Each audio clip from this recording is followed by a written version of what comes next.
Before discussions got underway, they observed a moment of silence for the fallen officers from the Capitol riots.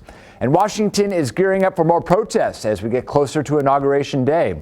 A new report says authorities were warned about last week's riots ahead of time, and that's raising concerns about their ability to keep things safe. Simon Prokupek with the details. Chilling new details are emerging about what federal investigators fear are more plots to overthrow the government all across the country. They're talking about 4,000 armed patriots to surround the Capitol and prevent any Democrat from going in, and they have published rules of engagement, meaning when you shoot and when you don't. So this is an organized group that has a plan. The threats come as there are a lot of questions over an intelligence failure leading up to Wednesday's attack on the Capitol. The Washington Post now reporting a day before the January 6th insurrection, a Virginia FBI field office issued a dire warning. Extremists were going to Washington for violence and war. This directly contradicts the FBI claim that there was no intelligence indicating threats of violence.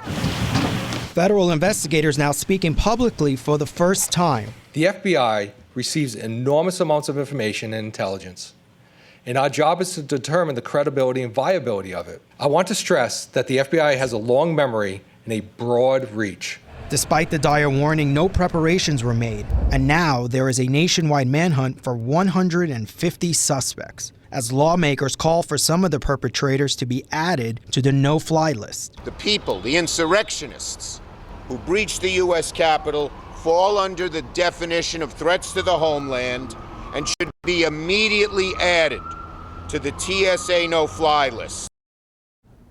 Fencing now surrounds the Capitol building and will stay there over the next couple of weeks.